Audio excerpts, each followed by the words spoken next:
Bismillahirrahmanirrahim. Nikmat diberikan hidayah di atas Islam dan sunnah. Ini nikmat yang paling besar dari semua nikmat yang Allah karuniakan kepada kita. Nikmat Islam dan sunnah. Itu ingat, nikmat Islam dan sunnah. Ada orang yang diberikan hidayah di atas Islam tapi enggak diberikan hidayah di atas sunnah. Maka dikatakan oleh Abu Aliyah rahimahullah, saya masuk Islam 10 tahun setelah wafatnya Rasulullah sallallahu alaihi wasallam. Saya tidak tahu dari dua nikmat yang mana yang paling besar. Yang pertama, Allah tunjuki aku di atas Islam.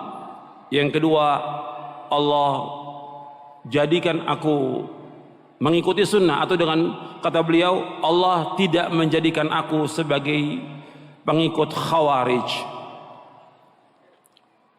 Jadi kata Abu Aliyah, aku diberikan oleh Allah hidayah Islam, dia masuk Islam setelah wafatnya Rasulullah. Yang kedua, Allah tidak menjadikan aku sebagai pengekor hawa nafsu, yaitu pengikutnya Khawarij. Di zaman itu fitnah yang besar, dua firqah yang sesat dan menyesatkan. Yang pertama Khawarij, yang kedua Syiah. Dan tetap sepanjang zaman akan ada dua firqah yang sesat ini dan menyesatkan kaum muslimin. Dua-duanya kejam, dua-duanya jahat, dua-duanya menghalalkan darah kaum muslimin dan menghalalkan harta kaum muslimin. Khawarij dan Syiah. Makanya kita diberikan hidayah di atas Islam dan sunnah, itu nikmat. Enggak dijadikan sebagai orang-orang yang mengikuti hawa nafsu dari firqah-firqah yang sesat. Karena firqah yang sesat ini banyak. Nabi sudah sebutkan dalam hadisnya yang sahih bahwa umat Islam akan terpecah menjadi berapa? 73. Sataftariqu ummati ala 73 firqah. Kulluha finnar illa wahidah. Umatku akan terpecah menjadi 73 golongan. 72 masuk neraka, satu yang masuk surga. Yang masuk surga, Nabi katakan al-jamaah. Itu dalam riwayat Tirmidzi, Abu Daud dan yang lainnya. Dalam riwayat Tirmidzi dari sahabat yang lain disebutkan bahwa yang dimaksud golongan yang selamat itu, kata Rasulullah SAW, ma ana alaihi al-yawma wa ashabi, yaitu orang yang mengikuti aku dan para sahabatku. Itu yang selamat. Tidak mengikuti firqah-firqah yang sesat, golongan-golongan yang sesat. Dan ini akan terus ada dan berkembang. Dari setiap firqah punya lagi kelompok atau sekte, dan terus seperti itu. Maka jalan selamat umat Islam, kalau ingin selamat, kembali lagi kepada Islam yang benar, kembali kepada Al-Quran dan Sunnah menurut pemahaman salafus saleh. Baru mereka pasti akan selamat. Bukan kira-kira lagi, pasti. Karena mengatakan demikian, yang pertama Allah dalam Al-Quran, yang kedua Rasulullah sallallahu alaihi wa ala alihi wasallam.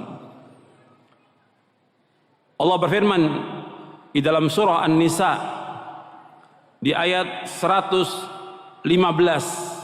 Allah berfirman, wa man yushaqiqir rasula min ba'di ma tabayyana lahul huda wa yattabi' ghaira sabilil mu'minin nuwallihi ma tawalla wa nusrihi jahannam wa sa'at masira. Allah berfirman dalam surah An-Nisa ayat 115, barang siapa yang menentang Rasul sesudah jelas baginya petunjuk dan mengikuti jalan selain jalan kaum mukminin, kami biarkan dia sesat, kata Allah. Kami biarkan dia sesat dan kami akan masukkan dia ke neraka jahanam, dan neraka itu sejelek-jelek tempat kembali. Jalannya kaum mukminin ketika ayat-ayat Al-Quran turun, yang dimaksud adalah siapa? Yang dimaksud siapa?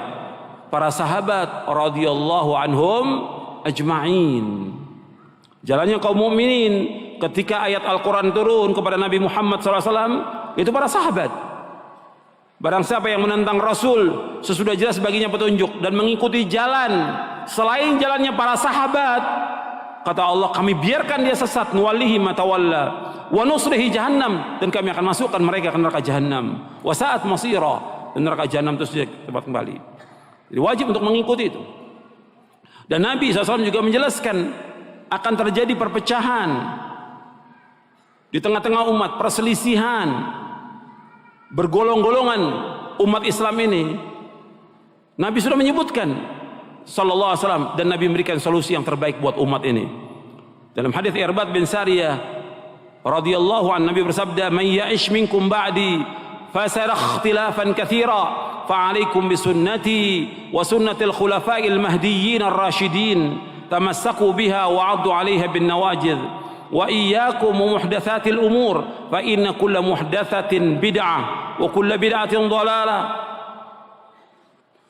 kullu bid'atin dhalalah, wa iyyakum muhdatsatil umur, fa inna kulla muhdatsatin bid'ah wa kulla bid'atin dhalalah." Sampai situ hadisnya. Diriwayatkan oleh Imam Abu Daud, Ahmad, Tirmidzi, Al-Hakim, dan yang lainnya, dan sahih riwayat ini. Kata Nabi SAW, barang siapa yang hidup sesudah wafatku, maka dia pasti akan melihat perpecahan yang banyak, perselisihan yang banyak di tengah-tengah umat Islam ini.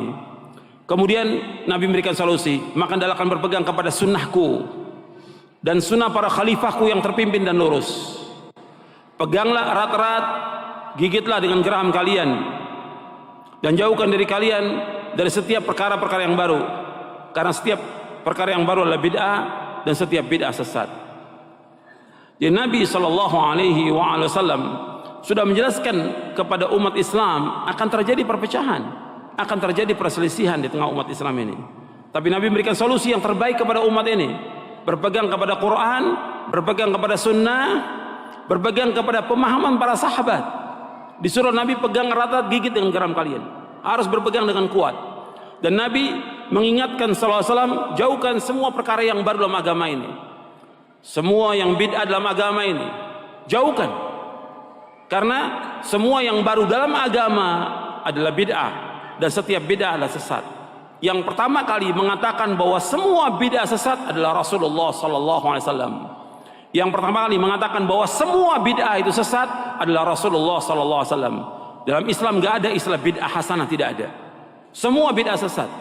Sebagaimana Nabi bersabda dalam riwayat yang lain yang diriwayatkan oleh Imam An-Nasa'i dan juga Imam Al-Baihaqi dalam kitabnya Al-Asma' wa Sifat, dari sahabat Jabir bin Abdullah radhiyallahu anhuma, Nabi bersabda, "Kullu bid'atin dhalalah wa kullu dhalalatin finnar." Setiap bid'ah itu sesat, dan setiap kesesatan tempatnya neraka. Nabi yang mengatakan demikian, setiap bid'ah. Jadi enggak ada bid'ah yang hasanah dalam Islam. Makanya kita bersyukur kepada Allah diberikan hidayah. Kita kembali lagi, kita syukur kepada Allah diberikan hidayah di atas Islam dan sunnah. Ini penting, Islam dan sunnah. Ini nikmat dari Allah SWT. Makanya terus kita pelajari Quran dan sunnah ini, fahami dengan pemahaman yang benar, tadabburkan ayat Allah dan sunnah Nabi. Bukan perkataan manusia, tapi Al-Quran, As-Sunnah. Kalau kita ngikuti dua ini, pasti akan selamat, pasti akan selamat. Sebab Nabi bersabda sallallahu alaihi wasallam dalam hadis yang diriwayatkan oleh Imam Malik dalam kitabnya Al-Muwatta, dan juga Al-Hakim dalam kitabnya Al-Mustadrak. Kata Nabi SAW, "Taraktu fikum amraini lan tadillu ma tamassaktum bihi ma kitaballahi wa sunnati." Aku tinggalkan kepada kalian dua perkara yang kalian tidak akan sesat selama kalian berpegang dengan dua perkara ini, yaitu Al-Quran dan sunnahku. Kalian tidak akan sesat, kata Nabi SAW, tidak akan sesat selama kalian berpegang kepada Quran dan sunnahku sallallahu alaihi wasallam. Tapi yang harus kita ingat, Quran dan sunnah harus dipahami sebagaimana dipahami oleh para sahabat radhiyallahu anhum ajma'in. Karena Nabi menyuruh kita seperti hadis yang tadi Al-Zirbat untuk mengikuti jejaknya mereka, para sahabat radhiyallahu anhum ajma'in. Jadi kalau orang tadabbur Al-Quran, memahami, maka kita harus sering membaca Quran, tadabbur Al-Quran, mempelajari sunnah, maka kita akan dapat ilmu yang bermanfaat, akan mendapatkan cahaya. Kita akan berjalan di atas siratal mustaqim. Sebab Allah sudah menjelaskan demikian dalam Al-Quran. Allah mengatakan, "Famanittaba hudaya fala yadhillu wa la yashqa." Kata Allah dalam surah Taha, "Famanittaba hudaya," barang siapa yang mengikuti petunjukku, fala yadhillu wa la yashqa, Dia tidak akan sesat selama-lamanya dan tidak akan celaka selama-lamanya. Pasti. Al-Quran. Makanya kita wajib percaya kepada Al-Quran ini. Al-Quran harus kita percaya. Semua isinya harus kita percaya. Semuanya. Al-Quran ini. Harus yakin. Harus kita imani. Yakini semuanya. Satu huruf, satu ayat kita ingkari, kafir, keluar dari agama Islam. Satu huruf dan satu ayat kita ingkari, kafir, keluar dari agama Islam ini. Percaya dengan Al-Quran ini. Ini petunjuk. Kita petunjuk. Kita petunjuk. Hudan linnas dan hudan lil muttaqin. Petunjuk bagi manusia dan petunjuk bagi orang-orang bertakwa. Sayang manusia ini tidak kembali kepada Quran dan Sunnah sekarang ini. Tambah jauh, tambah jauh, tambah jauh. Kita pelajari Quran, pelajari Sunnah. Kita akan selamat dunia dan akhirat. Ikuti pemahaman para sahabat. Ini penting. Makanya kita bersyukur kepada Allah diberikan hidayah di atas Islam dan Sunnah. Kemudian juga kita diberikan hidayah oleh Allah dalam menuntut ilmu syar'i. Jadi ikhwan dan akhwat yang dimuliakan oleh Allah Ta'ala, bahwa kita berpegang kepada Al-Quran dan Sunnah ala fahmi salaf, kita akan selamat. Karena melakukan demikian Rasulullah Sallallahu Alaihi Wasallam. Bahkan ketika terjadi fitnah dalam hadis Mu'adz bin Jabal yang diriwayatkan oleh Imam At-Tabrani dalam kitabnya Mu'jamul Kabir, beliau menyebutkan nanti akan terjadi fitnah. Sahabat bertanya, apa yang harus kita lakukan ya Rasulullah? Apa yang harus kita perbuat? Apa kata Rasulullah? Tarji'una ila amrikumul awwal. Hendaklah akan kembali kepada urusan kalian pertama kali. Kembali kepada Quran, kembali kepada Sunnah, kembali kepada pemahaman para sahabat. Wajib kita berpegang demikian. Kemudian ikhwan fillah, azakumullah, yang harus kita perhatikan dalam kita beragama ini saya harus sampaikan karena ini penting dan harus sering disampaikan. Kita ini beragama Islam, kita bersyukur pada Allah. Pijakannya Quran, pegangannya Quran, sunnah Nabi yang sahih menurut pemahaman salafus saleh. Itu yang kita pegang. Budak para elit tanpa Anda menyadarinya. Kehidupan ini, apakah kita berakidah, beribadah, berdoa, atau yang lainnya, semua aktivitas kehidupan kita itu harus kita kembalinya kepada Quran, kepada Sunnah.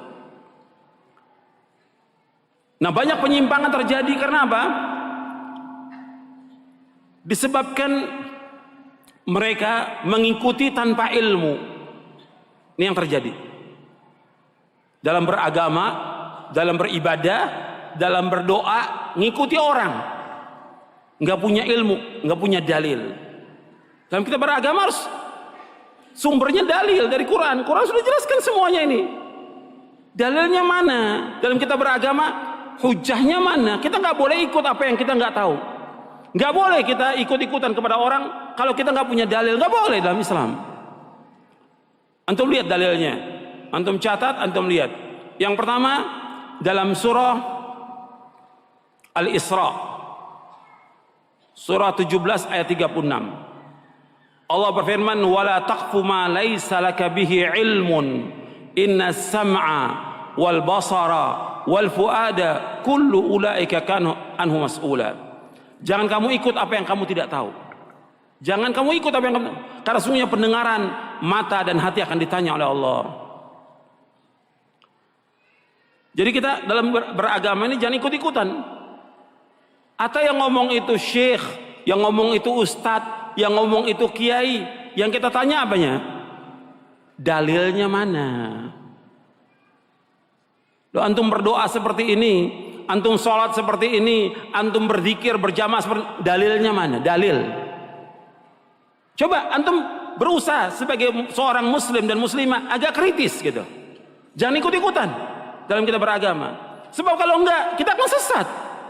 Kita hidup hanya sekali, dan yang kita inginkan semuanya kita akan masuk surga. Jangan kita ikut-ikutan.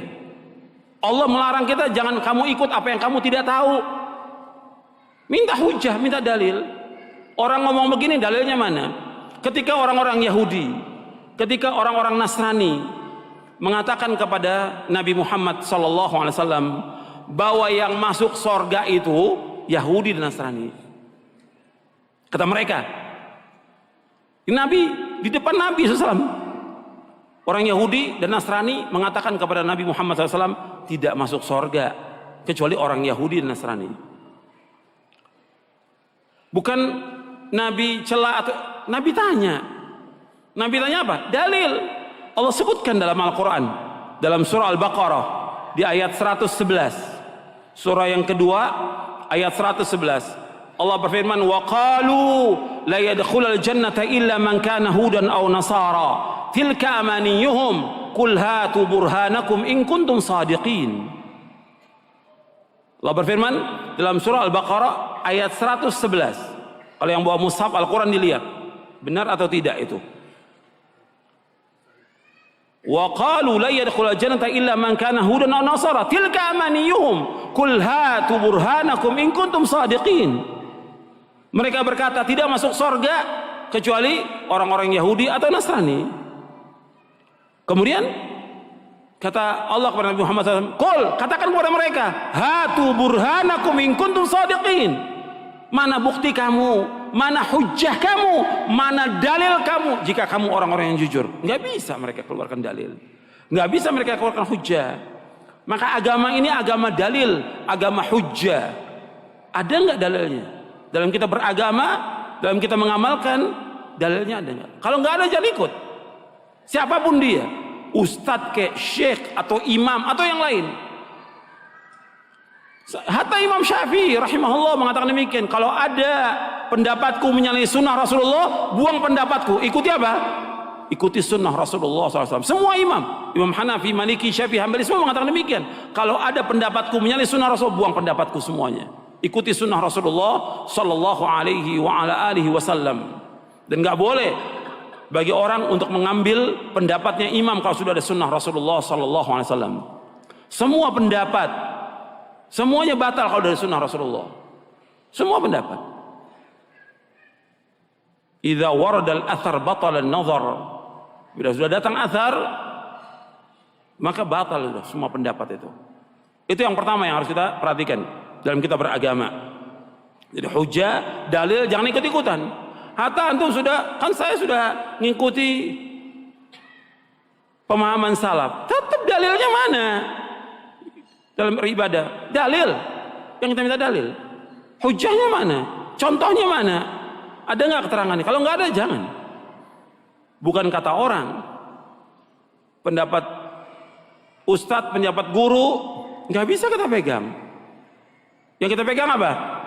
Dalil. Kembalikan sekarang umat ini kepada dalil. Kembalikan umat kepada Quran. Kembalikan umat kepada sunnah. Bukan kepada pendapat kita. Yang kedua, di masyarakat dari zaman nabi-nabi terdahulu, mereka selalu berdalil dengan alasan nenek moyang. Ini kan sudah kebudayaan, ini adat istiadat, ini sudah nenek moyang kita dulu. Dalam kita beragama nggak bisa. Nenek moyang bukan ukuran kebenaran. Allah sebutkan dalam berapa ayat Al-Quran. Di antaranya dalam surah Al-Baqarah, Anda lihat di ayat 170. Wa idza qila lahum ittabi'u ma anzalallah qalu bal nattabi'u ma alfayna 'alaihi aba'ana aw law kana aba'uhum la ya'qiluna syai'an wa la yahtadun. Disebutkan wa idza qila muttabi'u ma anzalallah qalu bal nattabi'u ma alfayna 'alaihi aba'ana. Apabila dikatakan kepada mereka, ikuti apa yang Allah turunkan kepada Rasulnya sallallahu alaihi wasallam, mereka berkata, kami mengikuti apa yang kami mendapati bapak dan nenek moyang kami melakukan demikian. Kata Allah, "Alau kana aba'uhum la yaqiluna syai'an wa la yahtadun."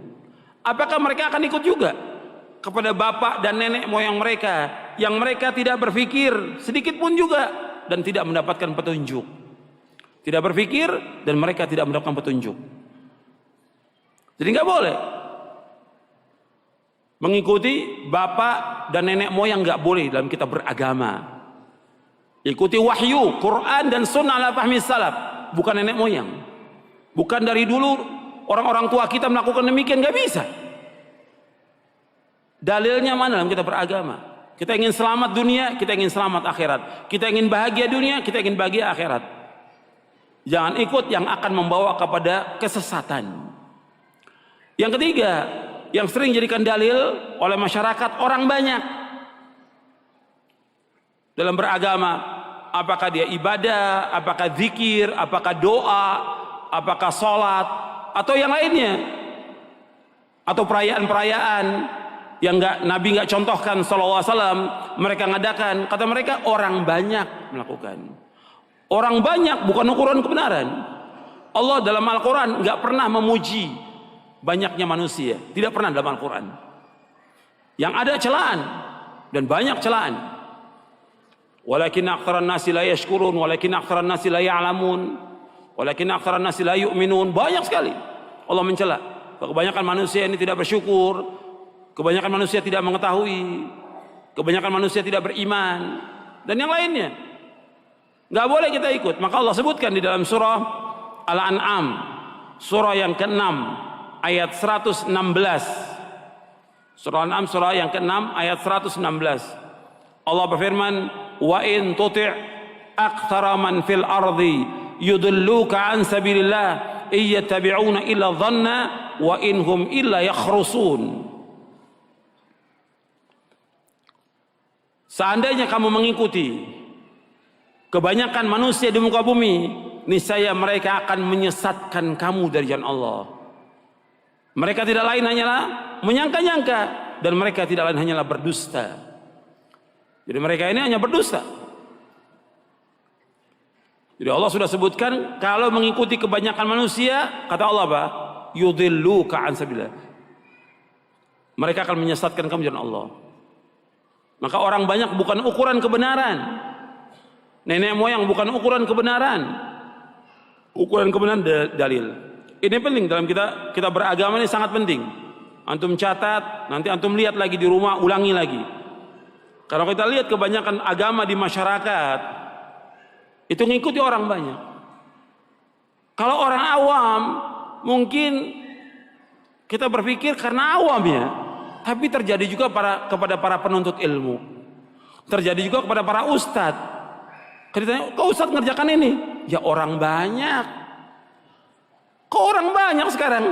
Lo antum sekolah di luar negeri, kan dalil kan yang dipelajarin. Sekarang ya gimana orang banyak? Rusak agama kalau begitu. Kalau ustadznya sudah ngikutin orang banyak, ya rusak agama ini. Dan ini terjadi yang seperti ini. Ustadznya sudah nggak ngikuti dalil. Gimana apa? Gimana orang banyak? Gimana selera masyarakat? Gitu. Rusak agama ini. Mestinya dia punya sikap dalam beragama. Dia bimbing masyarakat ke jalan kebenaran. Dia bimbing masyarakat ke jalan keselamatan. Dia jelaskan yang hak itu hak, yang batil itu batil, yang tauhid itu tauhid, yang syirik itu syirik, yang sunnah itu sunnah, yang bid'ah bid'ah, sehingga umat jelas di atas bayyinah umat ini. Enggak dibiarkan masyarakat ini mengikuti seleranya mereka. Yang kaya begini, yang ini seperti ini, rusak agama ini. Kita harus jelas, nggak ada masalah. Orang kemudian mempunyai sikap kepada kita dikatakan keras, nggak ada masalah. Atau mengatakan gila, nabi-nabi pun semuanya dikatakan gila oleh pengikutnya.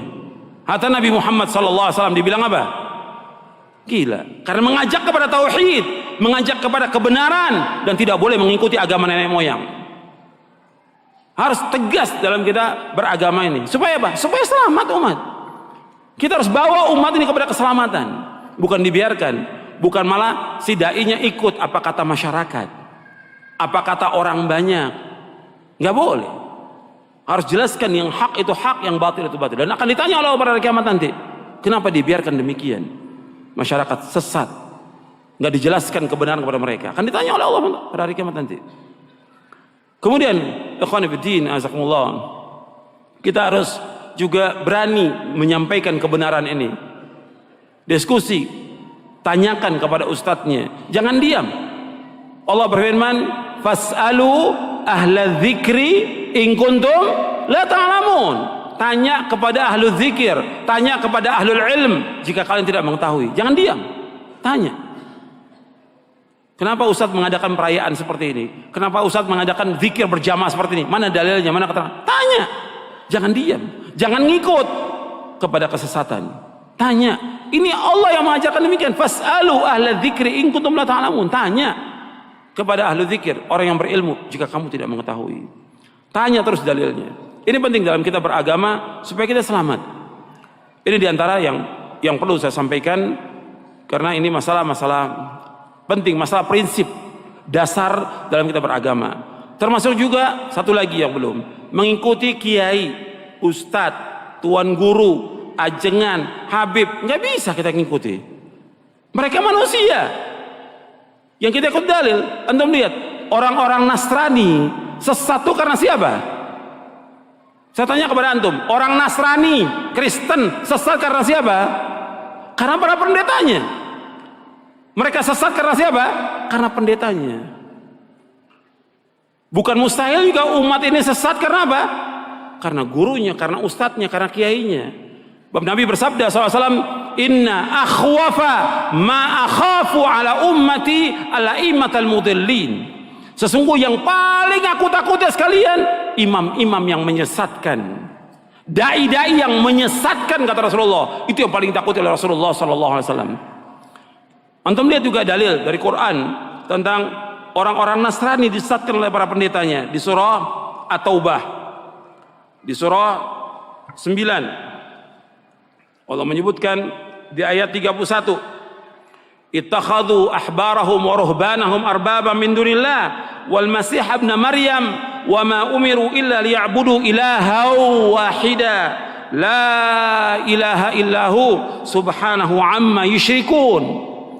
Allah berfirman dalam surah Al-Bara'ah, surah At-Taubah, surah yang ke-9 ayat 31. Ittakhadhu ahbarahum wa ruhbanahum arbaba min dunillah. Mereka menjadikan pendeta-pendeta mereka dan rahib-rahib mereka, artinya ulamanya dan juga para rahibnya, para ahli ibadahnya, arbaba min, sebagai Tuhan-Tuhan selain Allah. Wal Masih ibn Maryam, dan menjadikan Isa juga sebagai Tuhan, Isa bin Maryam. Wa ma umiru illa liya'budu ilaha wahida, dan mereka tidak diperintah melainkan untuk beribadah hanya kepada satu Tuhan, kepada Allah saja. Wa ilahukum ilahu wahid la ilaha illahu rahmanur rahim. Tuhan kamu hanya satu, Allah Rabbul Alamin, enggak ada dua, satu Allah. Tidak ilah yang berhak diberikannya Allah. Allah yang maha pengasih dan Allah maha penyayang. La ilaha illahu, tidak ada ilah yang berhak diberikannya Allah. Subhanahu amma yusyrikun, maha suci Allah dari apa yang mereka persekutukan. Allah sebutkan dalam ayat ini, mereka menjadikan ulama mereka, pendeta mereka, ahli ibadah mereka sebagai Tuhan selain Allah. Dan juga Isa bin Maryam. Waktu ayat ini turun, Adi bin Hatim mengatakan, ya Rasulullah,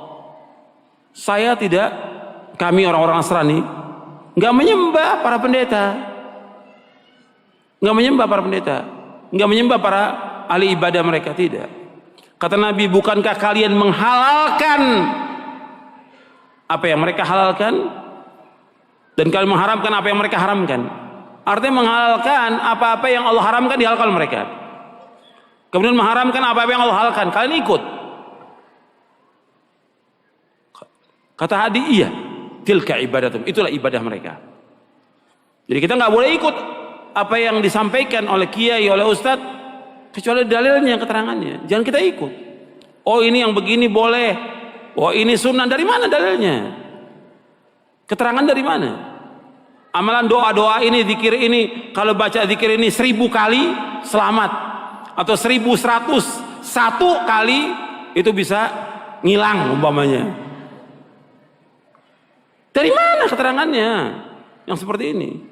Amalan-amalan yang nggak ada contoh dari Rasulullah SAW, yang dibuat-buat oleh manusia.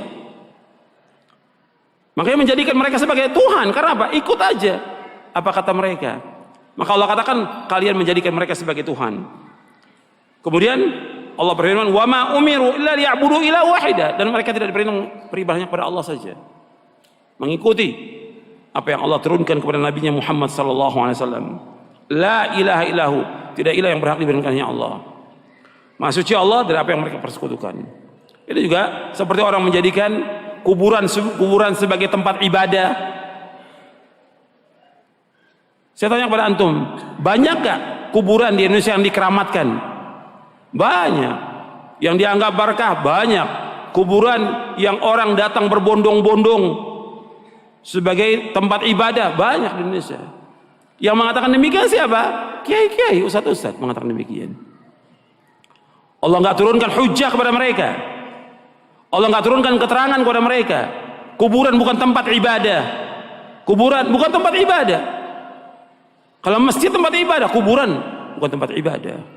Tapi orang berbondong-bondong datang ke sana minta dan berdoa kepada penghuni kubur. Ini perbuatan syirkun akbar, syirik yang paling besar, yang membatalkan seluruh amalnya dia dan membatalkan keislamannya dia.